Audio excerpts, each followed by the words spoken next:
Hello, everybody, and welcome back to the fifth episode of the Silver and Blue Insights podcast. I'm your host, as always, Justin Alonso, joined by Andrew Mendez. How we doing? I'm feeling good.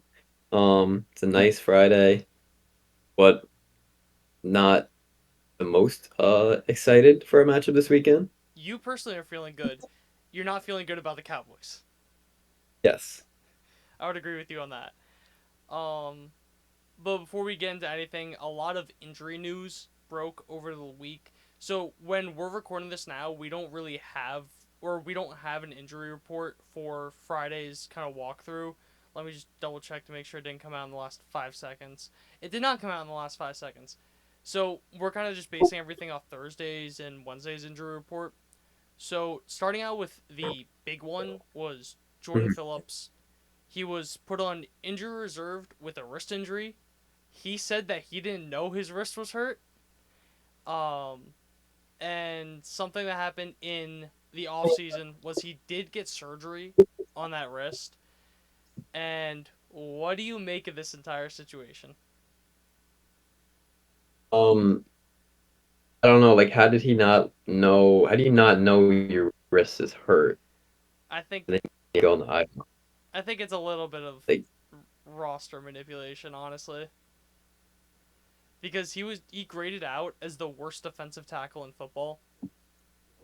So I think it honestly is just a little bit of just stacking him on yeah, IR, and it's just I don't know. We always say that, but you never know unless you're in the building. So it's mm. like Yeah, but players coming out and saying like I'm hurt, like what? I didn't know that I have a hurt wrist. it happens a lot in the MLB too. I feel like where a guy goes on the IL, where like you hear the interview and their guy's like, "Yeah, like I'm fine. Like I don't think I'm gonna have to go on the IL," and the next day the team just puts him on the Well, IL is IL. a lot different than IR though, because the IR is Oh four yeah. weeks. Oh no. I definitely. I'm just saying. Like we've seen examples like this where like a guy's like, "Yeah, I'm not that hurt," and then they're like, "Nah, you're hurt." Oh no, you were most definitely hurt. Um, I don't know. I that whole situation is just weird to me, just overall. Um, but he's on IR now, and to take over his roster spot, they signed Carlos Watkins from the Commanders practice squad. He's a guy that you go back to the end of 2022, I want to say it was. He kind of did a lot of the dirty work in that defensive line in the rotation. And when he signed to, I believe it was the Texans at the time, I was kind of annoyed at that because he was a really solid rotational guy. It's a year later. He's 31 years old now, but I like the move because I still think that he has decent, or he has a solid floor, just being a nice rotational piece in the defensive tackle rotation. Yeah, really. I mean, he was a good defensive tackle in the past. Not really. Don't know too much about how he's done recently, but don't hate the move. Yeah, he hasn't played much recently. I think he played like 30 snaps last year with like the Yeah, Cardinals. Like he didn't really play much last year. But yeah, one thing I kind of didn't realize is how much they've tried to fix the D line, especially the defensive interior, because I thought they kind of were just lazy about it, didn't really try. But going all the way back to 2020, so in the Mike McCarthy era, they signed Gerald McCoy, Dontari Poe, drafted Neville Gallimore, re-signed Antoine Woods, signed Carlos Watkins, Brent Urban, Osa Osadezua they drafted Chauncey Goldson, drafted Quinn Bohanna, signed Justin Hamilton, re-signed Carlos Watkins, drafted John Ridgeway, traded for Jonathan Hankins, waived Tristan Hill, re-signed Jonathan Hankins, re-signed Tack McKinley, drafted Mozzie Smith, drafted William Fehoko, signed Tyrus Sweet, signed Carl Davis, re-signed Carl Davis, drafted Justin Rogers, signed Carl Davis, signed Phil Hoskins, traded for Jordan Phillips, signed Linval Joseph. I did not realize they made that many moves at defensive tackle over the last couple of years. like it doesn't surprise me as a Cowboys fan because I feel like I always see them coming in and out. But to hear that many names, like god damn, like Yeah. are we that bad at drafting defensive tackles? Granted, a couple of those names were repeated. Where it was like re-signing, like whatever, Oh yeah, true. or like signing to a practice squad. But still, like that's crazy. And this isn't really a Mozzie Tristan Smith Hill was moment. Tristan Hill was supposed to be like so good. Like I remember seeing the clips of him. They were like, "Damn, this kid's a beast." Like, and then he was just hurt, and then He was like on his he was phone fucked. in meetings, like showed up late to meetings, and it's just like, bro, what are you He just had so much doing? raw talent. He had so much Just raw talent. char- He could have been so good. character wasn't there.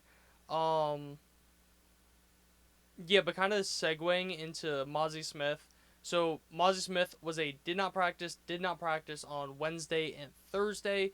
McCarthy said that he was significantly better today, and it looks a lot more likely that he's gonna play. What that means, I don't know. I just wanted to also touch on this for a minute about how people got to realize defensive tackle, it's either that or tight end for the two positions that take the longest to develop in the NFL. Mozzie Smith's a second year player. People thought that Derek Brown was a bust after his third year. Now he's one of the best defensive tackles in football. So don't give up on Mozzie yet just because he hasn't been good. You see more and more flashes. So I just wanted to mention that the he's looking better. Give him time. We know he's an absolute freak of a fucking athlete.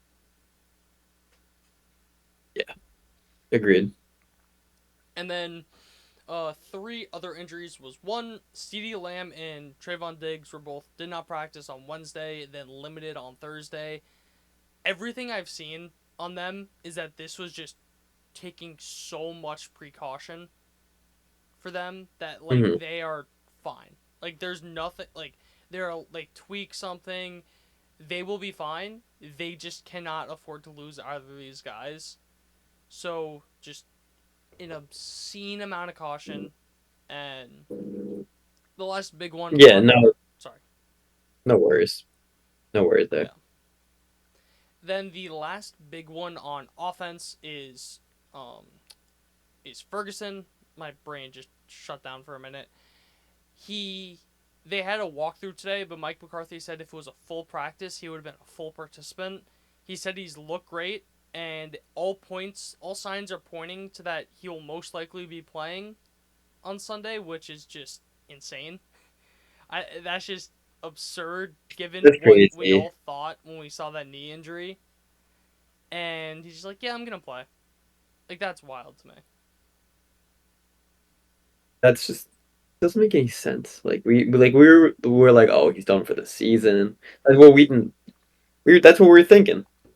And now here we are, week 3. He's back. Yeah, just seeing like that knee jiggle, and it's just like, oh, that's just Crazy. I'll get more into Ferguson later because I think he's gonna be very important in this matchup. But the last guy for the injuries, I lied. I said three. There's a fourth one. Was Jalen Brooks was a did not practice and then limited. My question is, do you think he's active on game day? Even if he's healthy, do you think he's active on game day? I'm gonna say no. I lean towards no also, just because one, if he's not 100% healthy, don't push it. He's a young guy. Two, he's graded out as I heard the stat today. I think it was the fifth worst blocker as a wide receiver according to PFF, and so he can't block, and that's his role in the offense. So I think they would rather either put another tight end on the field, or they would rather just put in Ryan Flournoy, who's a much bigger of a body, who can block in situations where all you need him to do is just block a defensive back, which should not be that hard. And I don't. I think people also have to realize Ryan Flournoy is a very raw receiver. So even if he is active on game day, we don't expect him to be 2021 Cedric Wilson. Like Cedric Wilson was a fourth year veteran. He's not like if you get like 300-400 yards out of Ryan Flournoy as your fourth, fifth receiver, that is more than enough. So even if he's active, don't act like he's just gonna change this entire offense. But I have a feeling that he's active on game day over Brooks.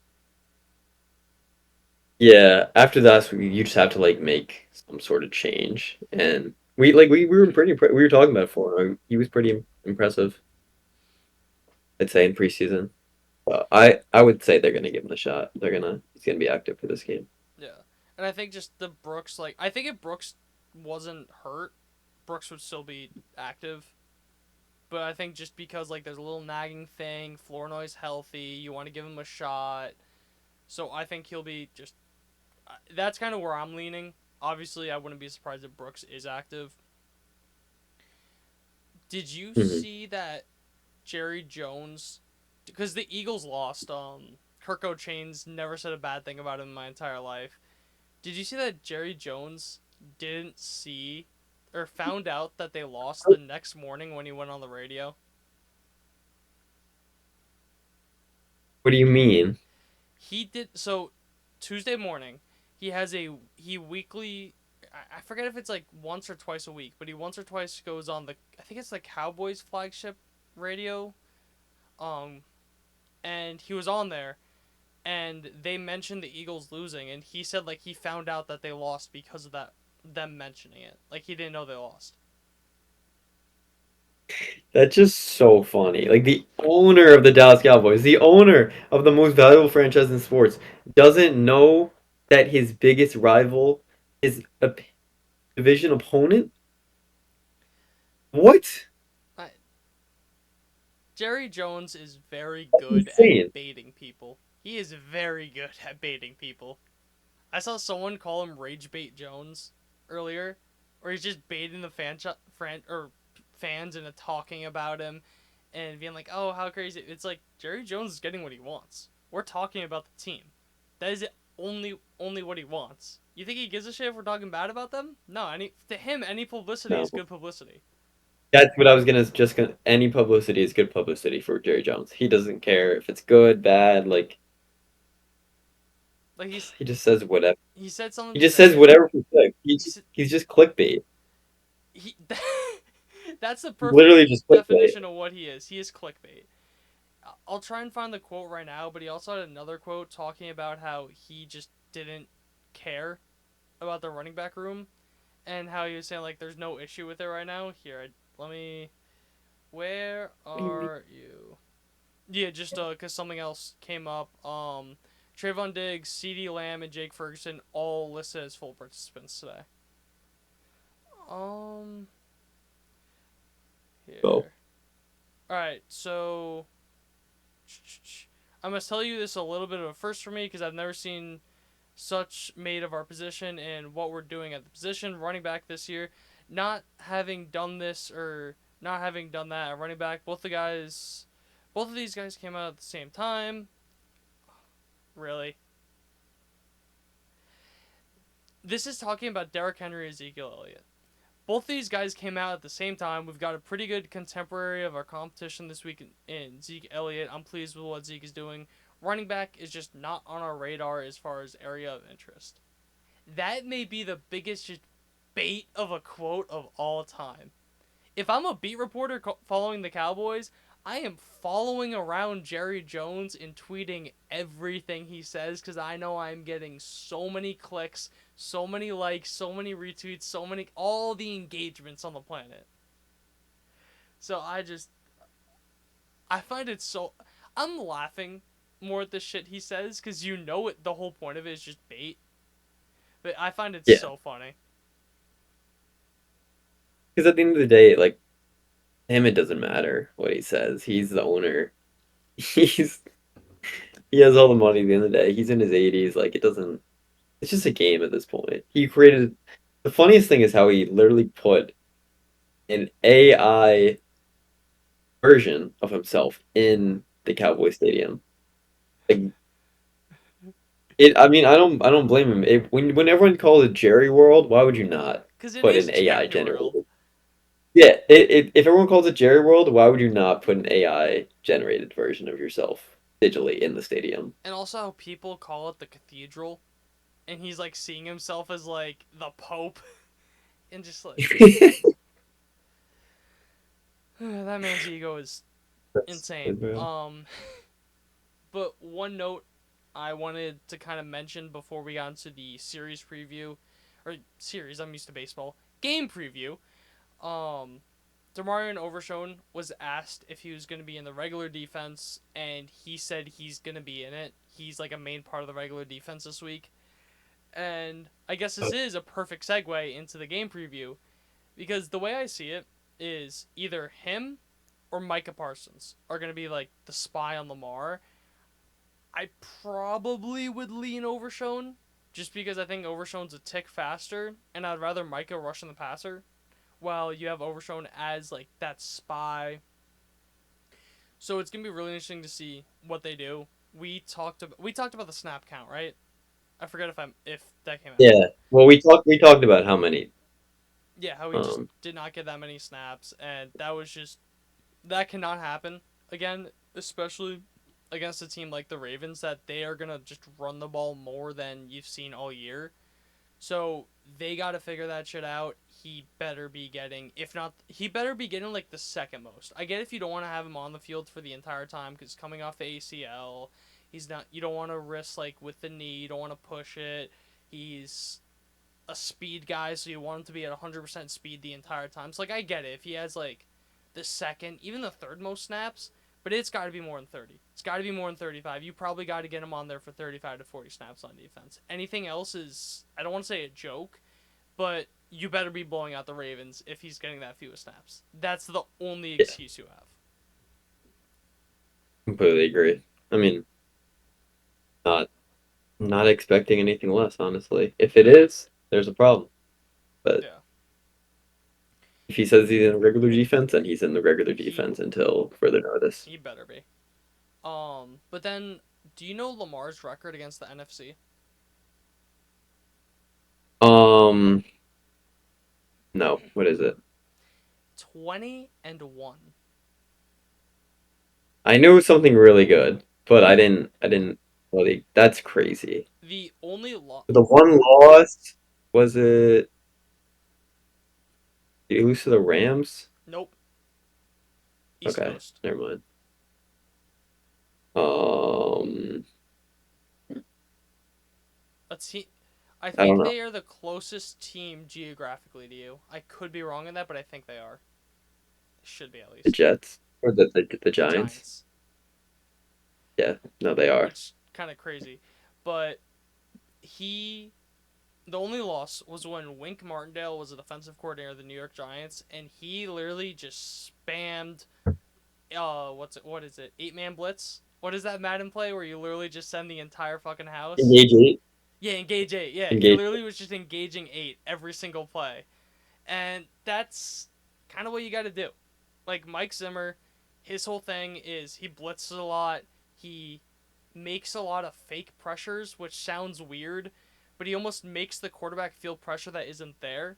If that makes any sense, where it's hard to explain unless you've seen it, but the way he like drops guys in coverage, like fake splitzers, send guys that you wouldn't expect to blitz, it's more of a I like mental that a lot. defense. Yeah, I like or that a mental lot against pressure. Lamar because it's gonna make him think that he can run, and then when he runs, he realizes, oh shit, like Or the other they're way, actually back. think he can't run when he really can, and not be able to run when he probably could have, and then him not making a play because of that. Yeah, I think the key with with Lamar, honestly, You is you almost just said have to LeBron. keep making.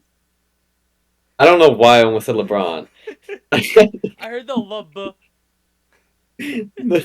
Yeah, I think I just said it so fast that I accidentally said LeBron. The key with Lamar is just keeping him indecisive because he, in his mind, he like wants to run, but he knows that if he wants to be a good quarterback, he can't just run every time. So he's like deciding when he's going to throw and when he's going to run because he has to obviously utilize both. So if you can just keep pressure on him and keep him indecisive of what he wants to do, then I feel like that's the best way to combat him. Because like you saw in that Chiefs game in the playoffs when he's deciding, oh shit, am I going to run? Am I going to throw? And then he just throws a horrible pick into the end zone, and then the season's over. Yeah, And we do usually don't see those kind of throws by Lamar, but it's when you keep him indecisive. I feel like because he's always so in control. That's always one thing I've said about Lamar is he always feels very in control of the game. I was gonna save this note for the end of the podcast, but I'll say it now.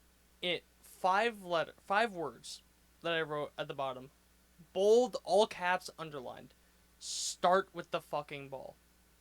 If you go down the field and you score a touchdown, and you're up 7-0, that's going to limit the Ravens. That's going to make them obviously have to pass more. And then you get out to an early Mhm. lead, you're going to force them to pass more, force them to make mistakes. Yeah, That's how you win this game.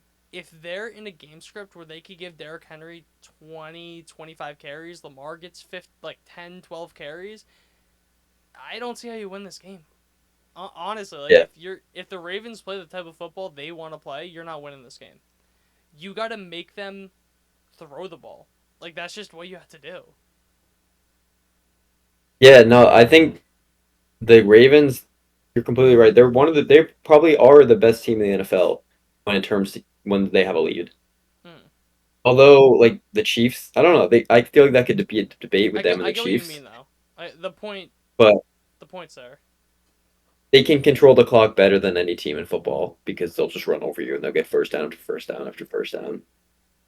But if they play from behind, like we saw them do in the playoffs, they're not used to doing, then they turn to a passing offense, which is not what they are. Hmm. So just force Lamar to pass. It sounds weird because like he's a really good passer, but I feel Yeah. like the more you kind of force him to pass, the more it just kind of messes with their whole game plan. So, but they're just gonna want the way I see this game going, not to like spoil my whole prediction too much, but I don't feel I feel like they're just gonna run the ball all over us. Not it might not I'm not saying it's gonna be a complete disaster like last week, but they're gonna be pretty comfortable running the ball.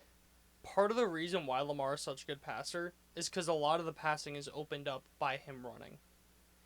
Yeah. So like that's a main reason why, especially when they had Derrick Henry now. So you really got to bottle him up into that. Um, I think one of the big points that I have, I think this may be one of the most slept on aspects of this game is that the corners just have to be involved in the run game. I feel like too many times you'll see the corners kind of like shy away from contact or kind of get like bulldozed by a wide receiver trying to when they're trying to make a tackle. Uh, as much as I love Diggs, I feel like you see that a little bit too much with him, or like he kind of just gets scared of contact. So we really need the corners to be physical. We need them to be coming downhill on tackles, and that's because I feel like we get no help from the corners in the run game, and that's part of the reason why 3 yard rushes are turned into 15, 20 yard rushes because they can make the play, they just don't want to hit hard. So I guess you take what you can get. We have good coverage corners, just not great tackling corners. So yeah, but it's more an effort thing than anything. yeah, You know what I mean? Like it'd be different if they weren't good tacklers. Like you could teach that, but it almost seems that they just don't go into the tackle. They kind of just like shy away from the yes. contact. But that also could be just like a durability thing. Like they don't want to like get hurt, so they're not necessarily gonna push themselves Yeah, to tackle. it's just Because at when the end you of the day, lose. they know. I don't want to say when you lose games because of it, but when like you're put out of games because of it, and it makes games closer than they really should be. That's when it's like okay, like if you don't want to do it every play in like blowouts, I get that, but when it's a close game, you have to tackle.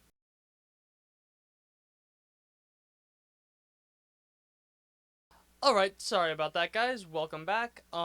So the last two things I kind of just wanted to mention was I alluded to it earlier, but Jake Ferguson really has to have a big game this week. So the Ravens have allowed the second most receiving yards to the tight end position so far, and the second most amount of touchdowns. So it is one of those things where they they really need either him or like even Schoonmaker had a pretty solid game last week where he had about 50 yards.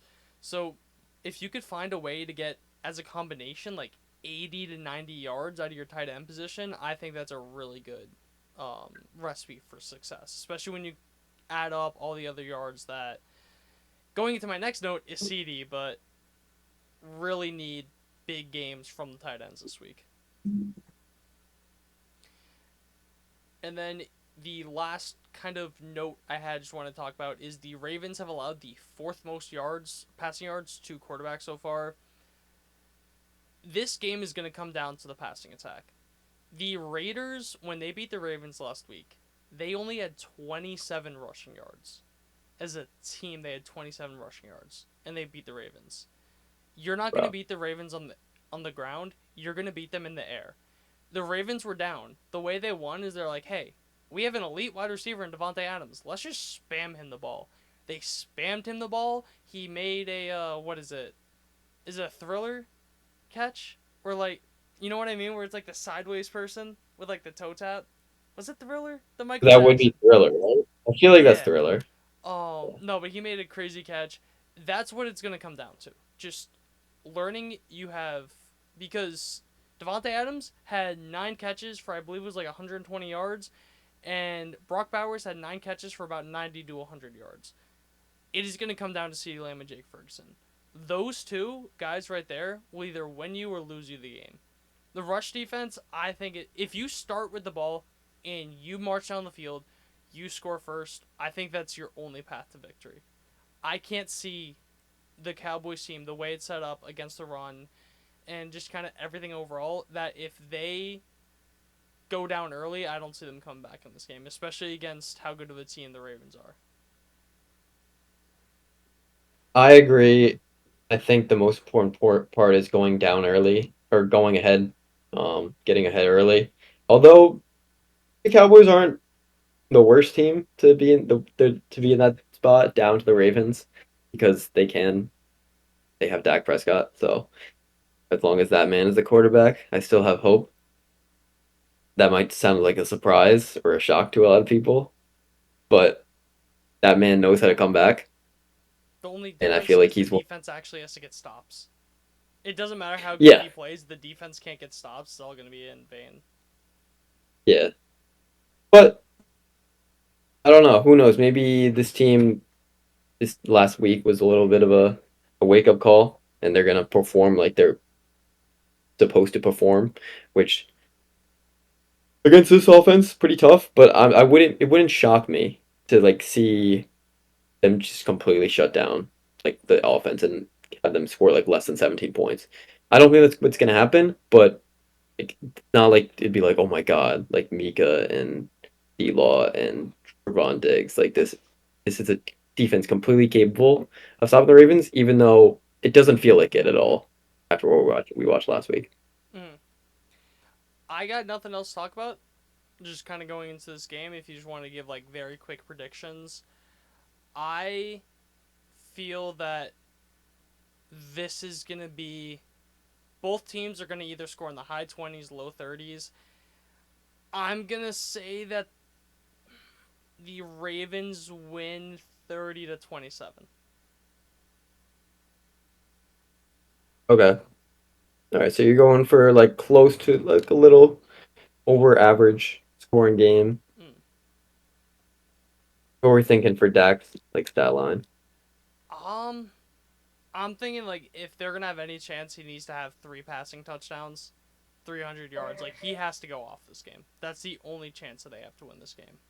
I'm gonna say that too. I completely agree. In order for the Cowboys to win this game, Dak must have minimum two passing TDs and over 100 passer rating with like minimum 60% passer like completion percentage. We're not gonna win this game by Running the strong running rock. game. Yeah, we're not gonna win by running the rock.